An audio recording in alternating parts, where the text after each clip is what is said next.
आपल्या घरातील अथवा सर्वच लोकांशी जुळवून घेणे, मोठ्या माणसांचा आदर राखणे, सर्वांवर प्रेम करणे, सर्वांना एकत्र घेऊन चालणे हे जमावयास हवे। माणसे आणि नाती अशीच टिकतात। कोणत्याही कठीण प्रसंगाने घाबरून जाऊन पळून जाणे योग्य नव्हे, तर ते कठीण प्रसंग आपल्या सहनशक्तीने आणि मायेने पातळ करावयास हवेत। काल रात्री तुम्ही त्या घट्ट दह्यात पाणी घालून सुंदर ताक बनवलेत ना, तसे कळले?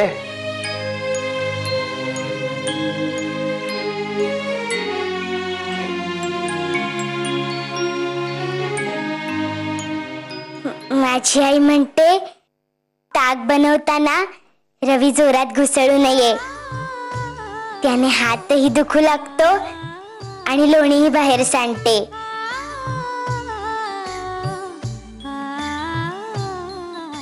पण तुम्ही जे सांगितलेत ते सगळे कळले मला।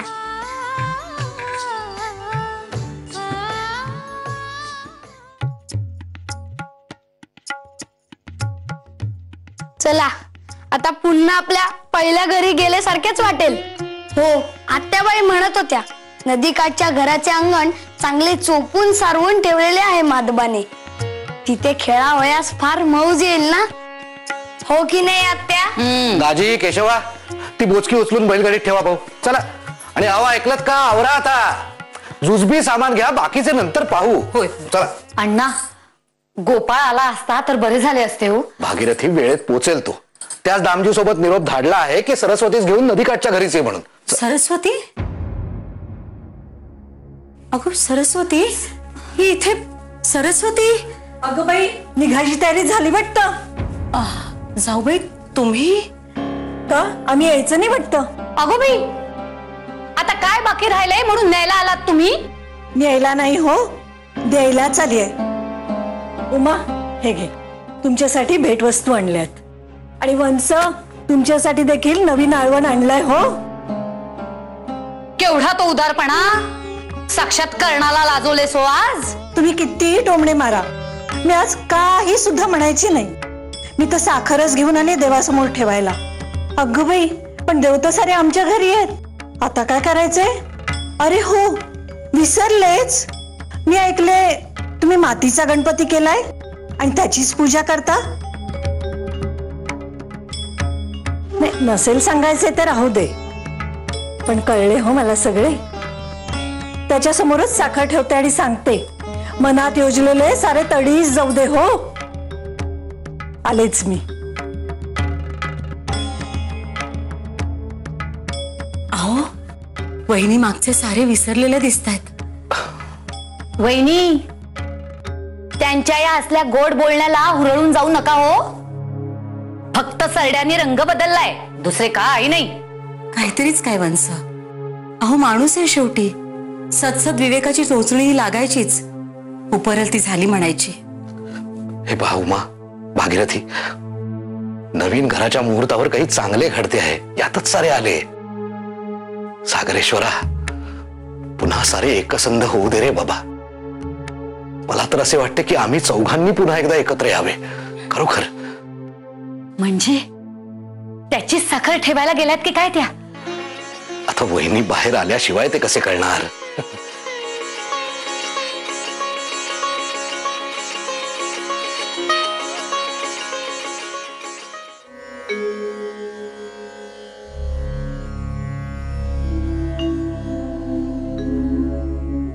भाऊसाहेब नमस्कार करतो. अरे आयुष्यमान भव. आलात? वाह. काम संपल्यानंतर मुंबईहून तातडीने परत आलात. आमचा गैरसमज दूर झाला. नाही, आम्हास असे वाटले होते आमच्यावर रागावून तुम्ही मुंबईस गेलात की काय. आमचा तो गैरसमजच होता. मनात समाधान वाटले.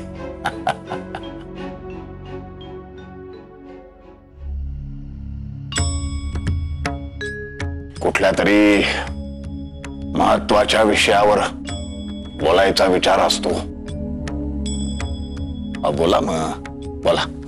खास असे नाही, हा विषय तसा मनात होताच. त्यात बाळंबर्जींकडून सावकारांच्या बाबतीतले बोलणेही कळले. भाऊसाहेब, आम्ही तेच सांगावयास आलो आहोत. सावकारांच्या बाबतीत सारी व्यवस्था आम्ही करीत आहोत. बाळंबर्जी सारा कारभार पाहतीलच, परंतु आपण आपल्या दानधर्मात आणि लोकांस मदत करण्याच्या कामात खंड पडू देऊ नये. त्या योगे आपल्या मनात समाधान मिळते हे आम्हास ठाऊक आहे. शिवाय अनेक गरजू नडल्या पडल्यांचे कार्य सिद्धीस जाऊन त्यांची ही मने समाधान पावतात. ही फार मोठी गोष्ट आहे. तेव्हा थोडे कमी जास्त होईल, पण बाळंबर्जींच्या साथीने आपण आपले पुण्य कार्य चालूच ठेवावे ही विनंती आहे.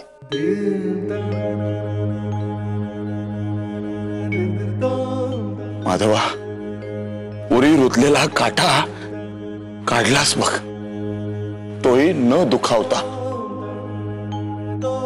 भाऊसाहेब, हा आमचा पुत्रधर्मच नव्हे काय. आपण फार कष्ट केले आहेत याची आम्हास जाणीव आहे, आणि सर्वांच्या भल्यासाठीच आपण पदरमोड करीत असता ही फार मोठी गोष्ट आहे. त्यामुळे आपणास समाधानी पाहण्याची इच्छा सदैव आमच्या मनी असते, आणि त्याच अनुषंगाने आपले हे राहते घर खरेदी करण्यासंबंधीचा आमचा मानस आम्ही घरमालकांस कळविलेला आहे. त्यांचे काय उत्तर येते ते पाहू, परंतु आपण निश्चिंत असावे. आता आपले वास्तव्य असेल ते स्वतःच्या मालकीच्या घरात.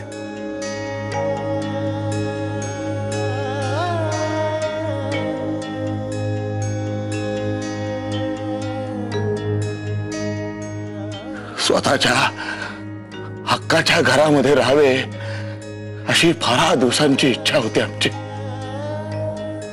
माधव, आज तू ती पूर्ण केलीस. गोविंदराव रानड्यांचा पुत्र शोभतोस.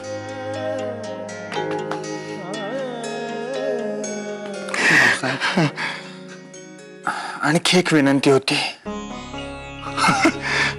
आज अहो, तुम्ही म्हणाल त्या सगळ्या विनंत्या आम्हास मान्य आहेत. बोला. बसा बसा बसा. बोला, काय विनंती आहे जज साहेबांची? दुर्गेस क्षमा करावी.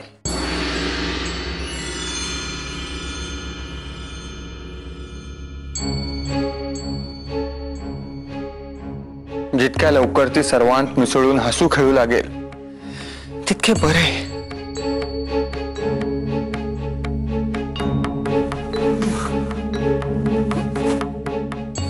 भाऊसाहेब,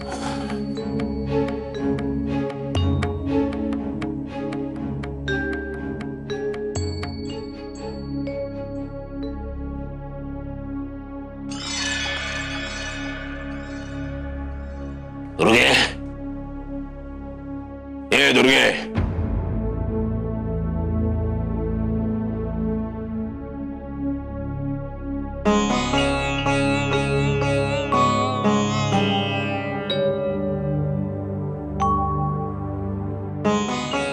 दुर्गे, ये.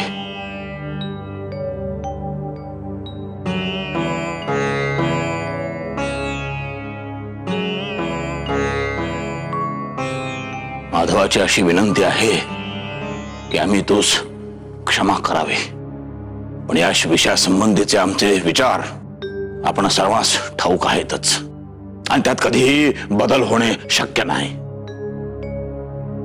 पण तरी सुद्धा माधवाची ही विनंती आम्हास मान्य आहे.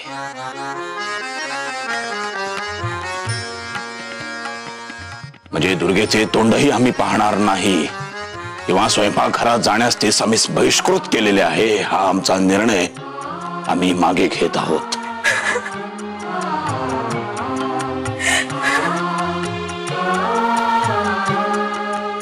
दुर्गे, तुझी शिक्षा आजपासून संपली.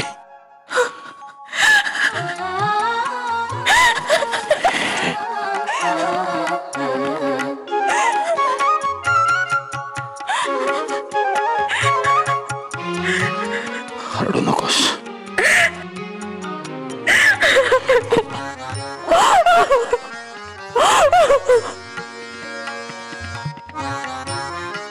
बघ बाळा, आम्हासही काळीज आहे, पण जे विधी लिखित आहे ते अटळ असते. आपल्या कर्मामध्ये जे वाढून ठेवलेले आहे ते प्रत्येकास भोगावेच लागते, त्यास पर्याय नाही. यापुढे ताई काकूच्या पदराशीच राहा.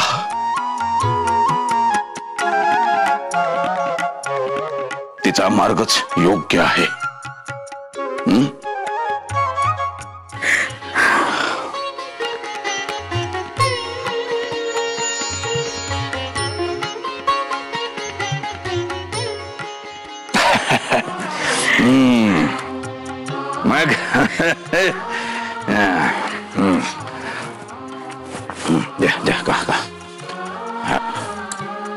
मग मंडळी, कालच महाशिवरात्र होऊन गेली. तेव्हा आज उपास सोडावायचा असेल, त्यामुळे दुपारचं भोजनाची जय्यत तयारी झालेली असेल. पण रात्रीच्या भोजनामध्ये मात्र आम्हास दुर्गेच्या हातची दही खिचडीच हवी. मग काय करणार ना वडिलांसाठी दही खिचडी.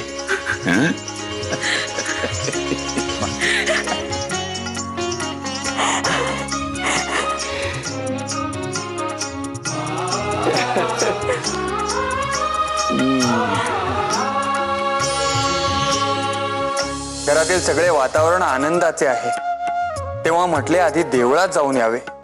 येत आहे आपण? हो येते ना. आज सांगून येते आणि पाटी पेन्सिल ठेवूनही येते. बर.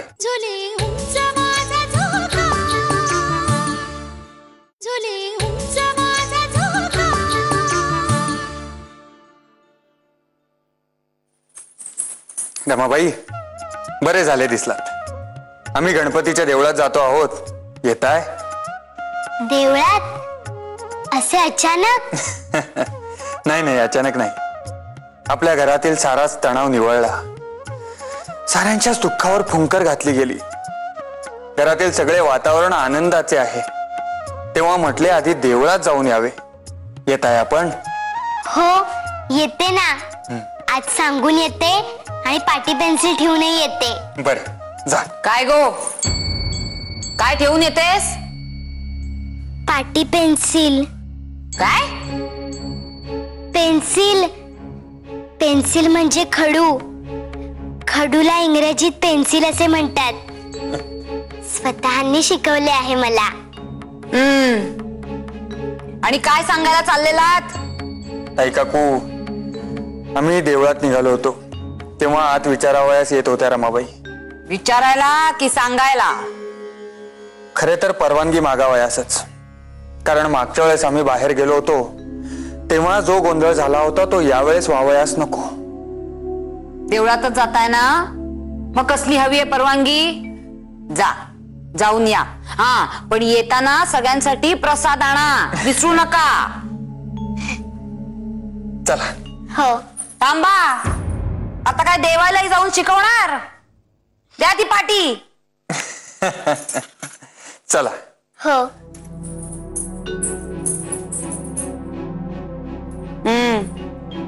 देवाला भेटायची इतकी घाई आणि माझी परवानगी मागतायत. तसं काय मी नाही म्हणाले असते तर हे गेलेच नसते. आणि माधवा, लहानपणापासून ओळखते हो तुला. नाही, मोठा चतुर आहेस तू. चल. काय ते पेशील पे पे मरू दे मिले. काय करायचे आपल्याला? सगळा भ्रष्टाचारच आहे. मड्डम बनवूनच सोडणार आहे त्या रमेश हा. करा, काय गोंधळ घालायचा तो घाला. माई अगो मुद्दा तो नाहीच आहे मुळी.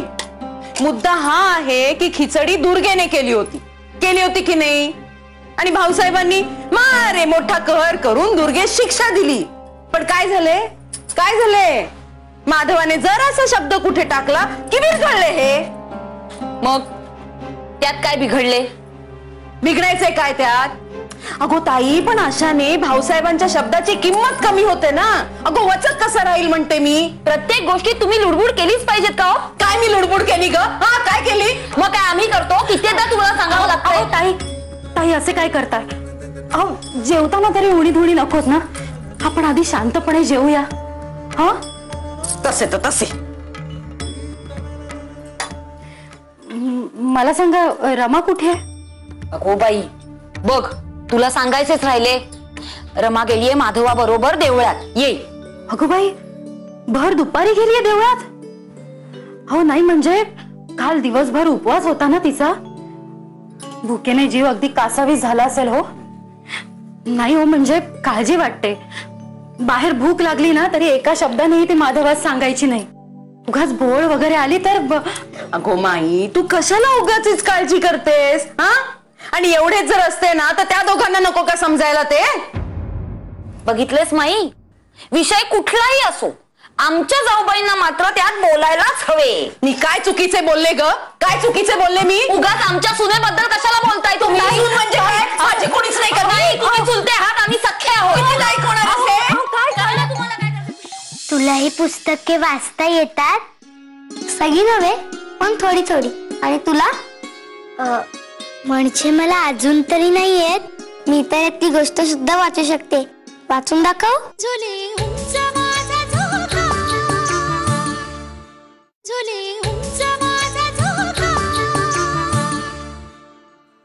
आत्या, मयूर म्हणजे कोण? मयूर म्हणजे मोर. नमस्कार. माधवराव, आपण या बसा. बसा. भाऊजी नमस्कार करते. सुखी राहा. सुखी राहा. रमाबाईंची गणेशावर विशेष श्रद्धा आहे, म्हणून त्याच गणपतीच्या देवळात घेऊन गेलो होतो. म्हटले अनायासे जवळच आलो आहोत, आपल्यासही भेटावे. अहो, आमच्याकडे येण्यास आपणास निमित्त कशाला हवे? आपले कायम स्वागतच आहे. तुम्ही दोघेही या, नाहीतर एक एकटे केव्हाही येऊ शकता आमच्याकडे. रमाबाई, ही मालती, आमच्या चुलत भावाची मुलगी. मालती, तुला यांनी शब्दांचे तक्ते करून दिले होते ना, चित्र काढलेले, ते रमाबाईंना दाखव बरं. आणि हो, मग कंटाळा आला तर तुम्हाला हवे ते खेळा हो, म्हणजे सागर गोटे, काचा पाणी. जा रमाबाई. हो, आणि आपण मागे म्हणाला होतात की आपली कन्या शांता, त्या कुठे आहेत? अरे हो, शांता कालच तिच्या आजोबांसोबत आमच्या मुंबईच्या घरी गेली. आता बघू तुमची आणि तिची भेट होण्याचा योग केव्हा येतोय ते. जा तुम्ही. मालती, रमाबाईंना घेऊन जा. चला रमाबाई.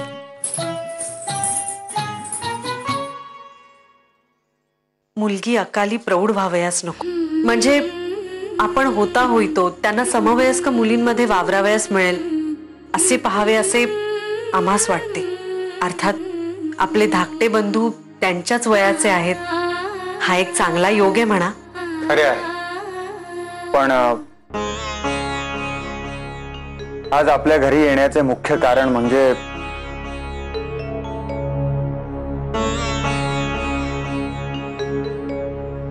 काय झाले माधवराव? बोला. परवा अन्नपूर्णा वहिनी रमाबाईंस भेटावयास आमच्याच सांगण्यावरून आमच्या घरी गेल्या होत्या, परंतु आमच्या घरी त्यांस यथायोग्य वागणूक दिली गेली नाही. त्याबद्दल आम्ही. अहो भाऊजी, काय करताय हे? अहो, सावित्रीबाई फुल्यांसारखी स्त्री पहा, किती हिमतीने उभी आहे. लोक आपल्याला टोचून बोलणार हे गृहीतच धरलेले आपण. त्यामुळे अशा गोष्टींनी अपमानही होत नाही किंवा वाईटही वाटत नाही. वाईट फक्त याचेच वाटते की लोक फार आंधळेपणाने वागतात आणि खूप मोठ्या आनंदास मुकतात. भांडारकर, तुमच्या घराच्या सभोवतालचा परिसर फारच आल्हाददायक आहे. देवळात गेल्यावर जेवढे प्रसन्न वाटत होते तितकेच प्रसन्न येथेही वाटते आहे. चला तर मग अंगणातच बोलता बोलता फेरफटका मारू. या चल. अन्नपूर्णा, आपणही या. तुम्ही व्हा पुढे, मी फराळाचं सांगून आले.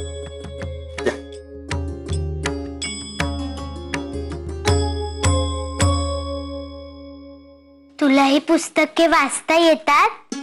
सगळी नव्हे, पण थोडी थोडी. आणि तुला? म्हणजे मला अजून तरी नाही येत, पण येतील आता. शब्द शिकते आहे ना मी. मी तर यातली गोष्ट सुद्धा वाचू शकते. वाचून दाखव. हो, दाखव ना. या गोष्टीचे नाव आहे चतुर कावळा. खूप खूप वर्षापूर्वीची गोष्ट आहे. एकदा एक कावळा तहानेने खूप व्याकुळ झाला. अहो, उन्हाळ्याचे दिवस होते आणि दूर दूर पर्यंत कुठे नदी किंवा तळे नव्हते. कावळा पाण्यासाठी अगदी कासावीस झाला.